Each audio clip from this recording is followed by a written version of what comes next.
Were all of the scenes like that improvised? Oh yeah, yeah. You know, that movie, he made that movie 3 times.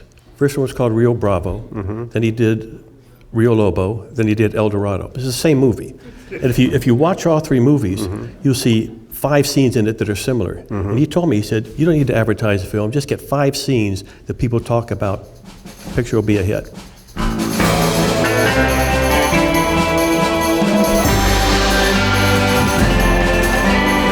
You worked in a couple of films early that Burt Kennedy had directed too. Young Billy Young and Good Guys The and Good Bad Guys Guys, and the I Bad think. Guys. That Burt, what a wonderful director he was. He was the calmest person. We'd be out on the set and somebody say, "Oh, that building over there just burnt down, Bert." He said, "Okay, let's move the camera over here and we're going to shoot scene 20." Never upset about anything. Extremely calm. Well, I guess Duke had known him for a long time and hired him as a writer back in the early days of Bat Jack for 7 Men from Now. Yeah. Your dad starred in both those films too, though, didn't he? I started out as on Young Billy Young. I started out as a gopher, going for a cup of coffee. And in about 2 years, I'd worked my way up to co-producing films. And I loved production. I really loved production. And then I was doing a film called Bigfoot. It's a motorcycle gang meets the monster, a little 2-week quickie. And we're scouting, I was second assistant director, and we're scouting locations in Tehachapi. This was February of '69, where we had torrential floods for about 3 weeks. So we ended up at Hollywood Studios up on Hollywood Boulevard. And they got a phone call, or I guess they checked in with the office, and they told him that Jody McRae was going to play the lead, and he wanted $10,000 for the part. And they didn't want to pay him that. So they came to me and they said, "Would you play the lead?" And I had hair down to here and a full beard, in my hippie days. And I said, "Well, what's it pay?" He said, $500. And you already knew what they had offered? Well, I was making $150 a week as a second AD. So I kind of did both jobs. I played the lead and did the second AD stuff, and that's how it's in the credits. I have 2 credits in the film, starring and second AD. And then I got John Carradine part in it, and my Uncle John, and wearing my production hat. And we ended up with, well, I had $2,900 in overtime the first week. and they said, we can't, we don't have it in our budget to pay you the overtime. So I went down to the Guild and I talked to them, a guy named Phil Deason, and he, after a couple of phone calls, came back and said, "Chris, they can only pay you 10 cents on the dollar." But I was making more in overtime than I was in salary. So that was my first film. Then I was doing Suppose They Gave War and Nobody Came. Hy Averback directing, had Brian Keith, Tony Curtis, Suzanne Plachette, a great cast. And I was working out of the accounting office, and I still had my beard and long hair. And Hy sees me walking through the office. He says, "Hey, you." I said, "Yeah." He said, "Do you ever do any acting?" I said, "Yeah, I just was in a little motorcycle monster movie." He said, "We have a part for a hippie GI in this movie. You want to play it?" I said, "No, I'd like working production." I was doing cost overruns on the back lot. And he said, "Well, how about we'll give you $500 a week as an actor. You keep your production job. You get 2 paychecks when you're not on the set working. You come back here." I said, "Sold." Well, the first thing they did is they gave me a GI haircut and shaved my beard. So they could have gotten. They wanted a hippie, so they got that and made me look like a Marine. You had to wear a wig then, right?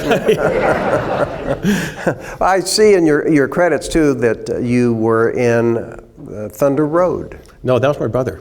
Oh no! I thought that unbilled doing a bit part. I know your brother's in it. But. Yeah, I was 13. I got paid $10, and I played the washboard, the band on the front porch. Okay. See, I wanted to clarify that. Teeth were blacked out and bib overalls. Oh, cool.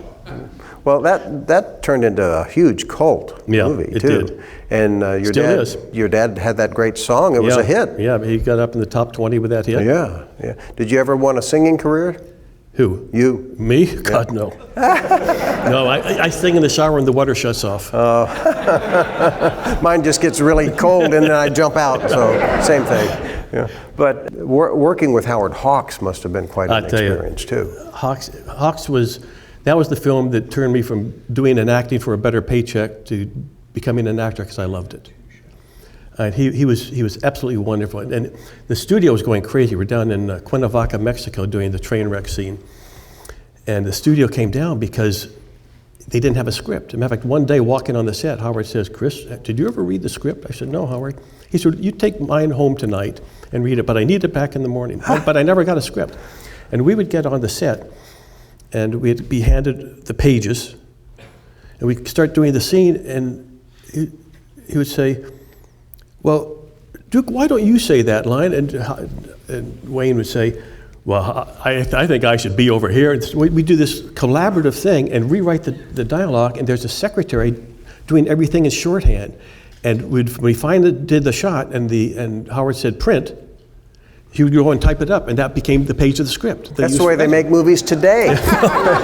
But it was an amazing experience. We called him the Silver Fox. We're down in Cuernavaca, and at lunchtime, he would hop on a dirt bike and go dirt bike riding. He's 72 years old. He'd take off and go. Doesn't seem so old now, though, does it? No, it's looking like a kid to me now. But yeah, he was something. Every evening he'd invite me over to. He had a little nicer hotel than I had. He'd invite me over to his hotel to have slow gin fizzes with him. Well, the opening of that movie is so spectacular with the train and everything. But then it's sort of, I guess because they had no script, it's a shame because that's his last feature, I believe. Yeah, it was the last feature. He wanted to do a remake of Red Line 5000 and star me in it. He saw me as having of Alan Ladd's qualities, and he basically discovered a tall Alan Ladd. Yeah. He basically discovered Alan Ladd, and he wanted to discover me and star me in the next film. And then he passed away, so it never happened. But, well, he sure was one of the great directors of all time. Were all of the scenes like that improvised? Oh, yeah. You know, that movie, he made that movie 3 times. First one was called Rio Bravo, then he did Rio Lobo, then he did El Dorado. It's the same movie. And if you watch all 3 movies, you'll see 5 scenes in it that are similar. And he told me, he said, "You don't need to advertise the film, just get 5 scenes that people talk about, picture will be a hit." So there's, on all 3 movies, there's one where the guy's running down the alley, pursued by the bad guy, breaks into the store, and there's a girl topless. All 3 movies. The same scenes were in all the movies. As a matter of fact, in Rio Lobo, the girl who was topless in that movie was a young lady by the name of Sherry Lansing. Yes. Who found another career. She ran Paramount Studios for a while, and Exactly. she's just been hired back by Jim Giannopoulos. Oh, yeah? Yeah, she's back at Paramount. I better call her and get a job. Yeah? She was You could funny. get probably 2 jobs. You could be production and And AD. Yeah, she was so funny. She was so nervous in the screen testing. She had it's like a 20 milligram Valium. She said, "Do you think I should take it?" I said, "No, you know, you're caught topless by this guy. Use that nervousness in the scene. Use it for acting." Well, she couldn't stand it. She dropped the Valium. Yeah. And the scene wasn't written for her to be topless, but She didn't care. Oh, gee. Well, on Chisholm, just a big film. Andy Finity and Forrest Tucker and Duke, just the great Andy McLaughlin. Now, so you'd worked with Hawks, you'd worked with George Sherman, or shall I say John Wayne? John Wayne, And then working with Andy McLaughlin, another legend in terms of Western directing. So. Yeah, but actually, that was the film that got me Rio Lobo. I was like 4th guy in the back. I played a historical character named Tomo Folliard. And I'm sitting on the horse, and Duke's sitting there with a child watching the scene. He's looking at me, and after the shot, he comes over and he slaps me on the thigh and says, "You should have played Billy the Kid." I said, "Well, Duke, that was kind of my thought when I went in for the casting." And a kid named Jeff Duell played the part. And he said, "Well, when Howard Hawks is coming down to talk to me about my next film, I'd like to introduce you to him." And that's how I got the part in Rio Lobo. I went up and met with Hawks, and it was about an hour meeting. And he read me, then we talked a while, then he totally did a 180 on the character to see if I could take direction. And I see why he did that, because he totally changes things when you're shooting. And I did the reading again. He said, "Can you come in 2 days on Thursday and screen test?" I said, "Sure." And I actually went in for the part that Jorge Rivera ended up playing, and they switched the roles. Now, did Hawks direct the screen test too? Oh yeah. Yeah, he was there. He's a hands-on guy. And it's funny, years later, because when you grew up with that kind of a experience where you're interviewed by the director, and then years later you go in, and the last interview I had, it was a room that was smaller than this stage, probably half as wide. There was a chair on one side and a video camera and a chair on the other side with two kids that looked like younger than my children.